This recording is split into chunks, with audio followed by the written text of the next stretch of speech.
Through dating younger men, I encountered an issue that would never have crossed my mind if I'd not encountered it very intimately and personally, which is what happens when two things converge. When today's total freedom of access to hardcore porn online meets our society's equally total reluctance to talk openly and honestly about sex, and therefore results in porn becoming by default the sex education of today in not a good way. So I put up 5 years ago, on no money, a very basic, very clunky website at makelovenotporn.com that posts the myths of hardcore porn and balances them with the reality. So the construct is porn world, real world. This is what happens in the porn world. This is what really goes on in the real world. Make Love Not Porn is not anti-porn. The issue we're tackling isn't porn. We're tackling the complete absence in our society of an open, healthy, honest, truthful conversation around sex in the real world. Our entire message with Make Love Not Porn boils down to one thing, which is simply talk about it. Talk about sex openly and honestly in the public domain, and talk about sex openly and honestly in your private relationships with your intimate partners. We're on a mission to socialize sex and to make real-world sex socially acceptable and therefore just as socially shareable and discussable as anything else we currently share on Facebook, Tumblr, Twitter, Instagram. So 10 months ago, my team and I launched in public beta makelovenotporn.tv, which is a user-generated, crowdsourced video sharing platform that celebrates real-world sex. We encounter many misconceptions. One of them is, oh, Cindy, who on earth would upload videos of themselves having sex? The people in your site must be swingers and exhibitionists. Quite the opposite. Every time I had a conversation about Make Love Not Porn, I would always end it by asking the question, so, would you be interested in contributing content? I can tell you that 99.9% of the time the answer is yes.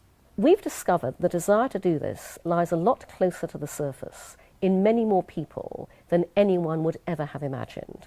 And given a reason, given our social mission and our social values, people jump at the chance. The answer to everything that worries people about porn is not to shut down, clamp down, censor, block, repress, it's to open up.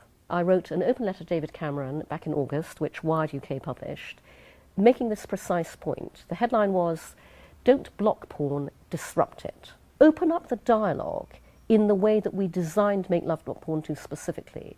Open up the dialogue in society, open up the dialogue between parents and children, between teachers and their classrooms with sex ed in the curriculum. Welcome, support and fund entrepreneurs who want to disrupt this entire marketplace for the better. Open up to allowing people like me and my team to do business on the same terms and conditions as everybody else. That is the solution to everything that worries people. We don't dictate what real world sex is. You, the world, you, our community, you show us. And so we are learning all the time ourselves, and it's absolutely fascinating. The very first submission we ever received, which was from a young straight couple here in the US, I watched it, and it was 35 minutes of very hot real world sex.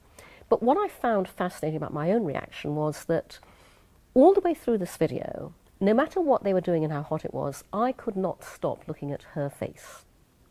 And the reason I couldn't stop looking at her face was because she was loving it.